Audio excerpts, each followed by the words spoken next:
Okay, in the previous video we calculate the radius of hydrogen atoms, and the radius of nth orbit Rn is given by n square h square over 4 pi square, and we have m k e square.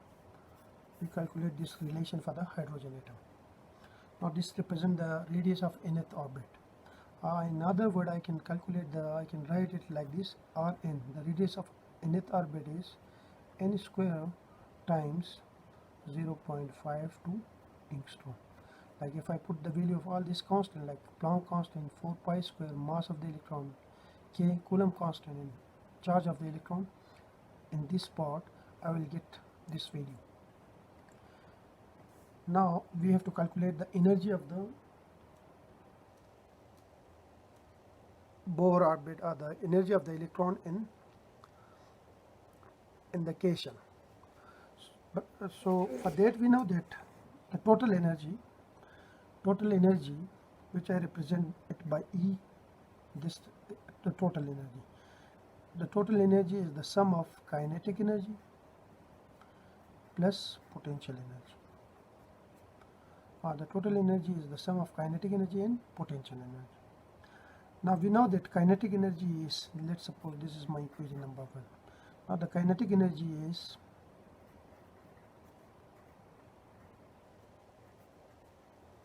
we know that kinetic energy value is 1 over 2 mv square.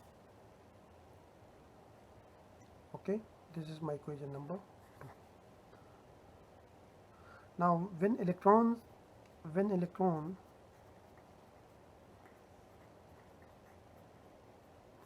revolve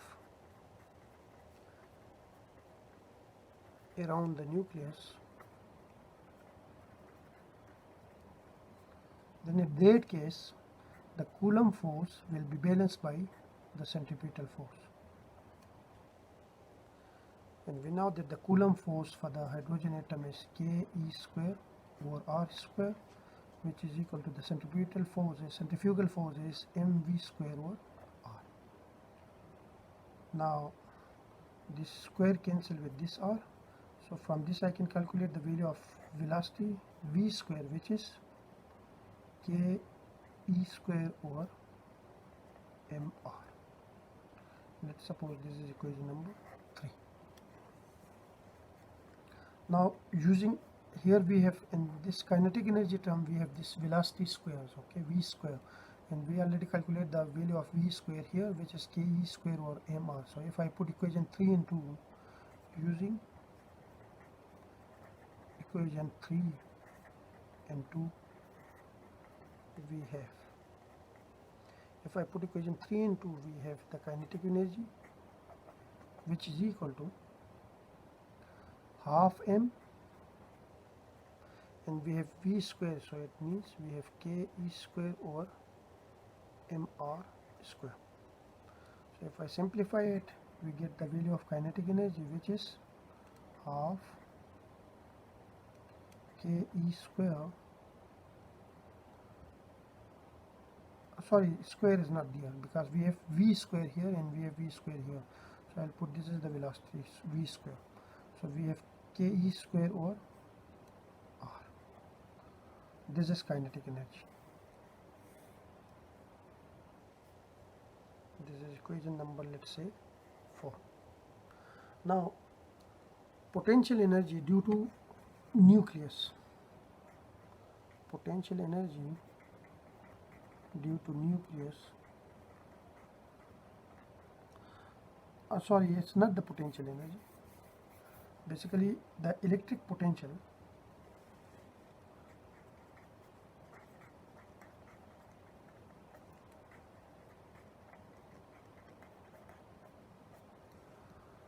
we already did this in the course of electricity and magnetism, that the electric potential due to nucleus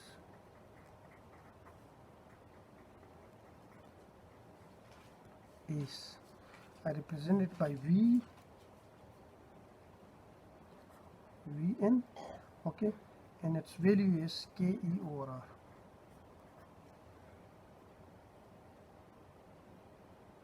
Like if we have a charge somewhere here and we have to calculate the potential at a distance r. So the charge is at origin and we have to calculate the potential, electric potential at point P, such that the distance from this charge Q, let's say this is Q, to this point P is R. Then the electric potential, which is represented by V, is given by K Q over R. We already calculated this value for the electric potential for point charge. This is the point charge which is at origin, and we have to calculate its potential at point P. So its potential at point P is given by this relation. So this is, let's say, my equation number 5, because this is equation 4, so this will be equation number 5. Now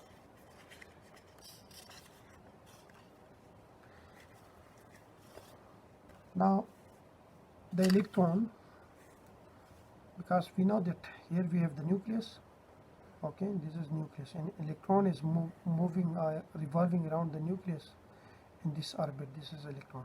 Now the electron is in the field of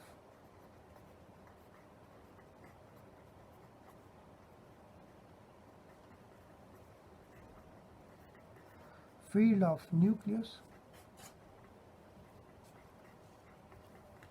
because the field of nucleus is a positive charge, so its field is here around this nucleus. So this electron is in the field of the nucleus, so we can say that, so its potential energy, or its electric potential energy,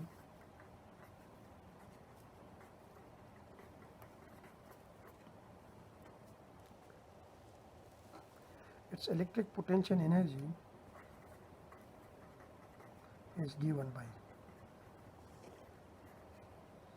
which I represent by PE, which is the potential energy, which is equal to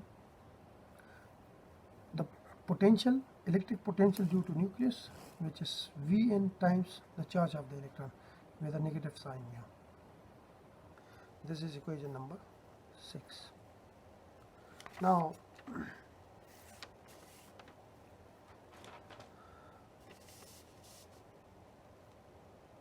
if I use equation 5 and equation 6, using equation 5 and 6,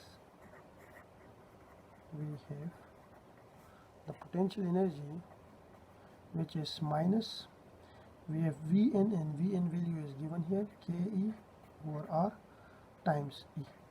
So the potential energy value is minus Ke square over R.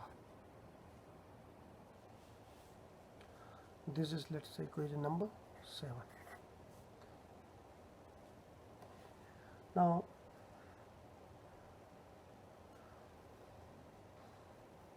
we have kinetic energy given by this equation number 4, we have potential energy given by this equation number 7, so we have total energy given by this equation number 1, which is equal to the sum of kinetic energy and potential energy. So if I put equation 4, this one, and equation 7 and equation 1, are using equation 4 and 7 and equation 1, we have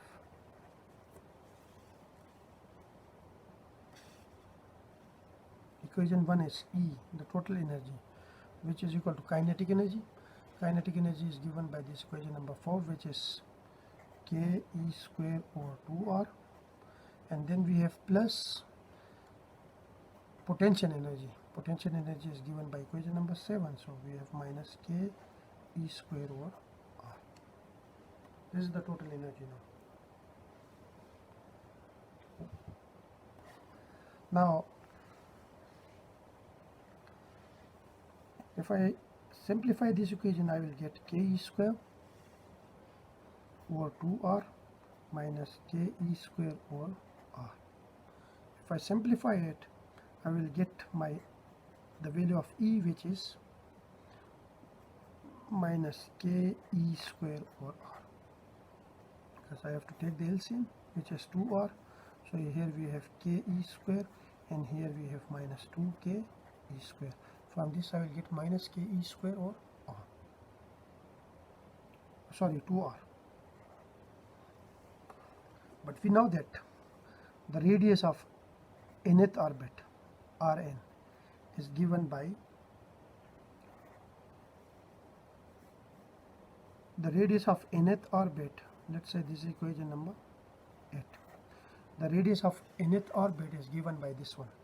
Rn is equal to n square h square over 4 pi square, and we have mk e square. So if I introduce Rn here, so I will replace this R by Rn and this E by En. So this is the radius of nth orbit and this is the energy of nth orbit. So this is my equation number 9. Now using equation 9 and 8, we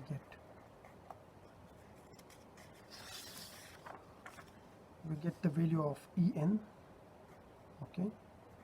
If I put equation 9 here, then En will be equal to minus k e square over 2, and we have 1 over Rn, and 1 over Rn is equal to 4 pi square mk e square divided by n square h square.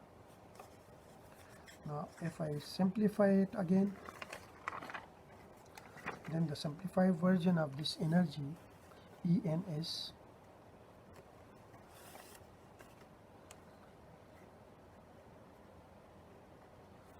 we have I will bring this 1 over n square outside, so we have minus 1 over n square, and I will use this bracket sign here. Here I will put, now this 2 cancel with this 4, so we have 2 here, so we have 2 here, and we have pi square, and then we have mass m, and then we have constant k here, so we have k square, and we have e square, so we have e4 here divided by h square. This is the energy of nth orbit. If I put n is equal to 1, I will get the energy of the first orbit. If I put n is equal to 2, I will get the energy of the second orbit. If I put n is equal to 3, I will get the energy of third orbit, and so on. Now, putting the numerical value of all the constant, using the values of all constant, we get En, which is equal to minus 1 over n square, and we have the constants are here. So here we have this 2, and we have pi, which is 3.14, and we have square here. We have mass of the electron, which is 9.1 into 10 raised to the power minus 13, minus 31, sorry, kilogram, and we have this k, its value is 9 into 10 raised to the power 9 Newton meter square per coulomb square, and we have this E, which is the charge of the electron, and its value is 1.6 into 10 raised to the power minus 19 coulomb, and we have power 4, okay, divided by H. Planck constant is 6.626 into 10 raised to the power minus 34 joule second, and we have this square here. So if I simplify it, I will get minus 1 over n square here, and this term, if I simplify it, I will get 2170.32 into 10 raised to the power minus 21 joule. Now we know that this is the value of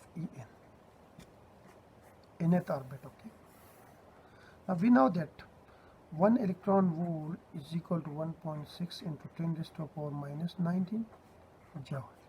1 joule will be equal to 1 over 1.6 into 10 raised to the power minus 19 electron volt. So I replace joule by this electron volt. So En will be equal to minus 1 over n square, okay, Then we have these terms, which is 2170.32 into 10 raised to the power minus 21. Now 1 joule, I will replace it by this value, which is 1 over 1.6 into 10 raised to the power minus 19 electron volt. So if I simplify it, I will get En, which is equal to minus 1 over n square into 13.6. I can say that En is equal to 1 over n square times 13.6 minus 13.6.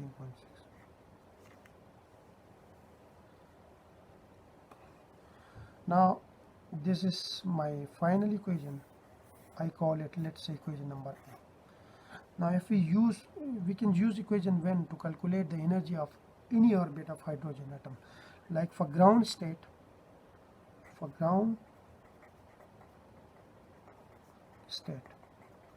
by ground state I means when the electron is in the first orbit, okay, in the K shell. And for K shell we have n is equal to 1. So equation A implies E1 is equal to minus, if I put n is equal to 1 in this equation, we have minus 13.6 electron volt. This is electron volt, sorry. This is the energy of the ground state. When electron is in the ground state, then the energy of the electron in the ground state is given by this one, minus 13.6 electron volt. Now if I move to if the electron is in the second orbit, K is equal to in the L shell. If the electron is in the N shell, then the energy of the L shell, for L shell we have n is equal to 2. So the energy of the L shell will be E2, which is equal to 1 over 4, because n is equal to 2, so 2 square is 4 times minus 13.6 electron volt. Similarly, in general, we can write energy of nth orbit En is given by minus 13.6 divided by n square.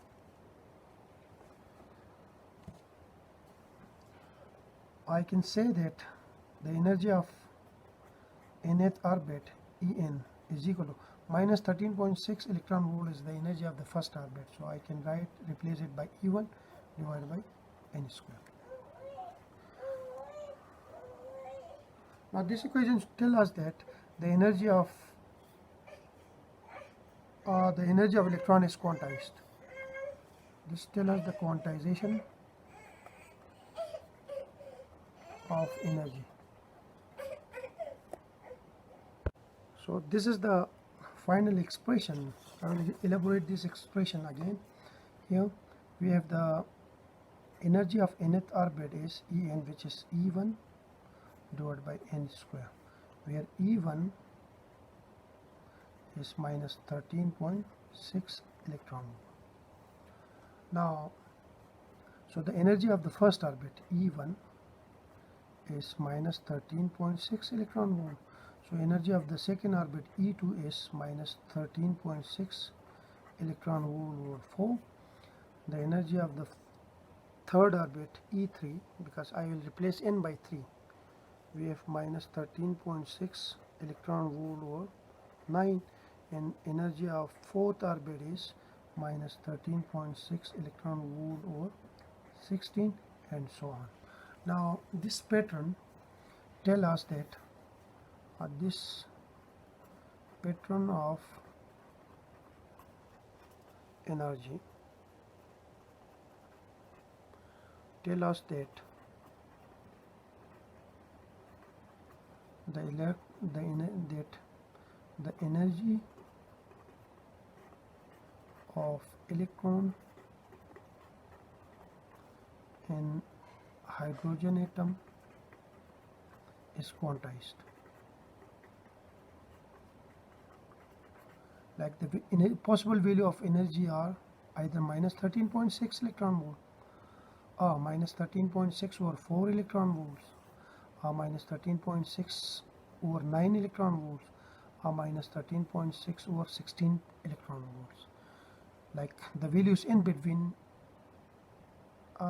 there are values in between these values which are not possible. Like electrons can occupy only those orbits for which the energy is either 13.6 electron volt or minus 13.6 over 4 electron volts or minus 13.6 over 9 electron volts or minus 13.6 over 16 electron volts or so on. While rest of the values, like we have minus 13.6 and minus 13.6 over 4, in between these two values we have infinite number of values of energy which are not possible. Like the values in between are not possible, only these values are possible. In other words, electron can occupy only those positions where the energy is this one or this one or this one or this one. Like electron cannot occupy a position where the energy is minus 13.4 electron volt. This is not possible. Minus 13 electron volt energy is not possible. Minus 10 electron volt energy is not possible. Minus 9 electron volt energy is not possible. So the possible values of the energies are minus 13.6 or this one or this one or this one. So from this we can say that the energy of the electron in a hydrogen atom is quantized. So this is all about energy of hydrogen atoms. So in the next video I will move to the experimental verification of these values. Like we can experimentally prove it that the energy is either this one or this one or this one or this one, while in between the values in between these two values is not possible. So experimentally this concept was verified by an experiment which is called Frank-Hart's experiment.